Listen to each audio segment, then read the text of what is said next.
Ya, pemirsa, di Sidoarjo, Jawa Timur, pemilik rumah memilih tidak menerima kunjungan halal bihalal saat pandemi COVID-19. Sebagai bentuk rasa syukur di hari kemenangan, seorang warga menyediakan angpau lebaran yang ditempel di pagar rumah dan boleh diambil siapapun.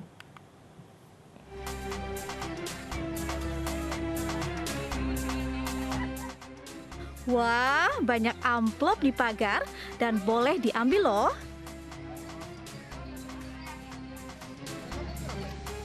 Ada 300 amplop uang berisi Rp5.000 hingga Rp50.000 yang ditempelkan di pagar selama 2 hari.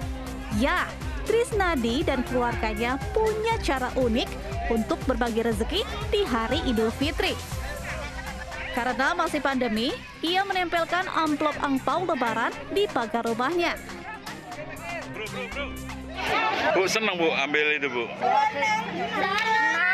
Senangnya kenapa Bu? Ada uang. Ada uangnya ya? Senang banget.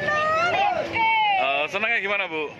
Soalnya rame-rame gini loh, acara silaturahmi pada Pak Trisnadi. Pak Trisnadi mau bagi-bagi rezekinya.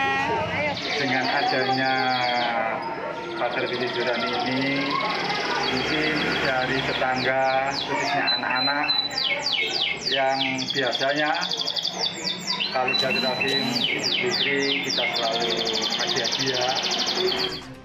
Wah, bagus juga ya idenya. Selamat Lebaran.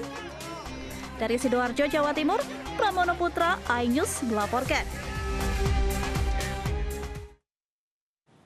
Untuk mengantisipasi meluasnya penyebaran COVID-19, warga di Kota Kuala Tungkal, Tanjung Jabung Barat, Jambi memasang spanduk larangan bertamu lebaran.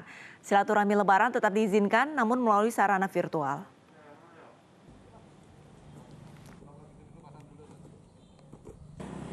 Satgas COVID-19 dari Tanjung Jabung Barat, Jambi dibantu pengurus lingkungan setempat memasang spanduk di jalan utama serta di depan pagar rumah warga. Spanduk yang dipasang tertulis, silaturahmi lebaran hanya diizinkan melalui virtual. Tim Satgas COVID-19 Tanjung Jabung Barat, Jambi menyambut baik aksi yang dilakukan warga di salah satu RT di Kota Kuala Tungkal ini. Mengingat jumlah masyarakat yang terpapar COVID-19 terus meningkat. Seluruh warga yang akan memasuki RT-nya untuk tidak menerima tamu lebaran dan juga menghimbau untuk menggunakan fasilitas virtual, silaturahmi, dan bahkan juga pakai kardus, tulis tangan, itu bentuk suatu kebudayaan yang cukup sangat tinggi dan perlu kita apresiasi. Pihak Satgas COVID-19 berharap tindakan yang dilakukan oleh warga di RT 13 Kelurahan Patunas dapat diikuti oleh lingkungan lainnya yang ada di Tanjung Jabung Barat, Jambi, guna mempercepat pemutusan mata rantai penularan COVID-19 saat ini. Dari Tanjung Jabung Barat, Jumalis Ali, iNews melaporkan.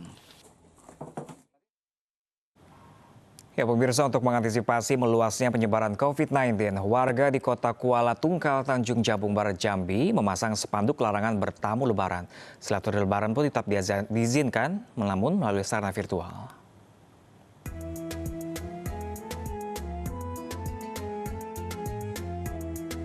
Hari Raya Idul Fitri tahun ini harus dilewati penyanyi Krisdayanti tanpa kehadiran suaminya Raul Lemos. Raul dalam beberapa bulan ini ada di Timor Leste dan tidak bisa datang ke Jakarta karena perbatasan ditutup. Lebaran tahun ini Krisdayanti juga mengatakan hanya akan di rumah saja tanpa ada open house karena larangan dari pemerintah. Krisdayanti hanya akan menerima keluarga dekat karena mengkhawatirkan kondisi ibunya yang kini tinggal di rumah bersama Krisdayanti. Alhamdulillah saya nggak pernah sangka putra-putri saya juga bisa full puasanya. Walaupun kehadiran ayahnya belum bisa hadir, tapi mudah-mudahan kita juga melatih diri kita ya untuk tidak terlalu besar ekspektasi di hari raya ini ya. Yang penting kita semua udah bersyukur, penuh dengan doa dan cinta karena kita masih bisa berkumpul dengan keluarga inti di rumah saja. Jadi saya juga menghimbau semua masyarakat untuk juga bisa tetap melakukan protokol kesehatan karena kita tetap berhadapan dengan virus COVID-19 ini nggak kelihatan di depan mata. Sementara pasangan selebriti Raffi Ahmad dan Nagita Slavina turut berbagi kebahagiaan dengan karyawannya. Di Hari Raya Idul Fitri, Sultan Andara ini menyiapkan parsel lebaran yang isinya bisa dibilang cukup mewah. Ada yang mendapat uang tunai, pakaian, hingga telepon genggam mewah.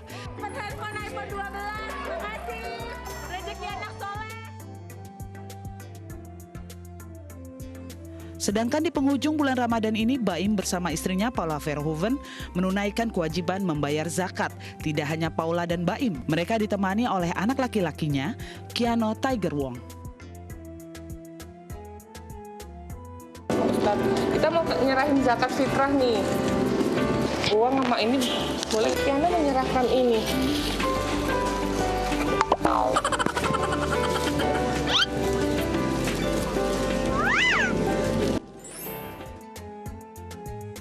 Hari Raya Idul Fitri tahun ini dirayakan umat Islam secara berbeda karena adanya pembatasan kegiatan oleh pemerintah. Hal ini seiring dengan kasus pandemi COVID-19 yang belum melandai.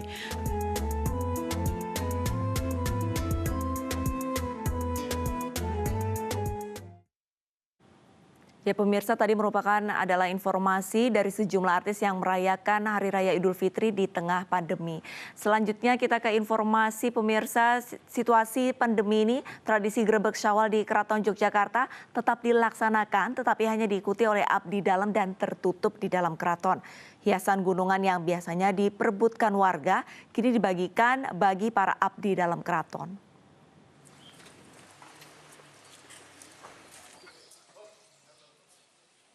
Tradisi Grebek Syawal dalam perayaan Idul Fitri yang biasanya digelar terbuka untuk umum, kini hanya diikuti oleh keluarga Sultan Hamengkubuwono ke-10 dan para abdi dalam keraton. Dengan tetap mengacu pada protokol kesehatan, Grebek Syawal dilaksanakan di dalam komplek keraton. Ini merupakan kali kedua digelar di dalam keraton sejak pandemi corona melanda tahun lalu. Grebek Syawal merupakan simbol sedekah raja. Biasanya gunungan berisi hasil bumi diarak di alun-alun utara dan kemudian diperebutkan warga di Masjid Gede karena dipercaya membawa berkah. Nah, sekarang upacara hanya diadakan di dalam cepuri keraton. Tetapi tetap dikirim ke Pakualaman dan dikirim ke Pemda di Kepatihan. Sedangkan di Masjid Gede ditiadakan karena menghindari kerumunan. Karena biasanya gunungan yang dibawa di Masjid Gede itu selalu masyarakat menggerebek merayah. Dalam Grebek Syawal kali ini, Keraton Yogyakarta membagikan rengginang berbentuk bunga kepada seluruh abdi dalam dan dikirim ke kantor Pemda DIY dan Puro Pakualaman. Selama Idul Fitri, wisata keraton ditutup mulai hari ini hingga besok Jumat. Dari Yogyakarta, Gunanto Farhan, iNews melaporkan. Pemirsa, di tengah suasana pandemi COVID-19, umat Katolik melaksanakan misa kenaikan Isa Al-Masih di Gereja Katedral Denpasar Bali dengan protokol kesehatan. Mencegah kerumunan, umat dibatasi hanya 500 orang dalam satu sesi.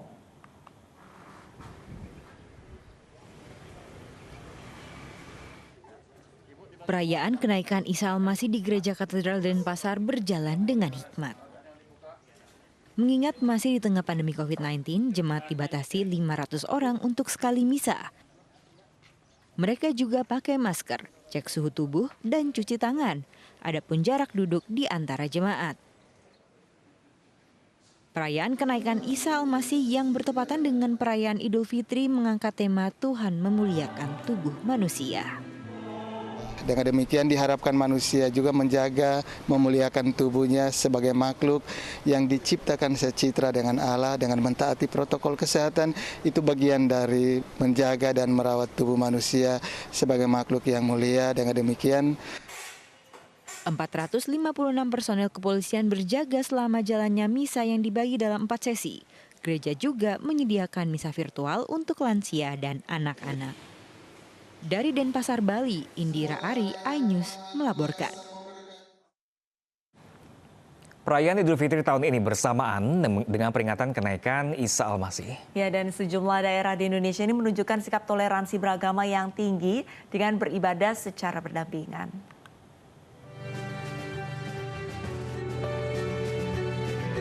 Umat Muslim dari Nusa Dua melaksanakan sholat Id di Masjid Agung Ibu Batutah, Kuta Selatan, Badung, Bali.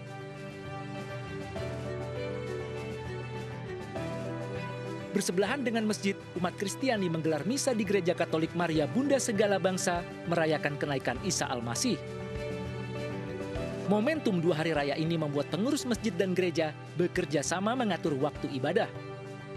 Bahwa pelaksanaan sholat untuk orang muslim memang waktunya tidak bisa dirubah. Kalau itu memang jam 7 ya harus dilaksanakan jam 7. Alhamdulillah karena kebaikan daripada Romo Adi, jadi beliau menggeser waktunya.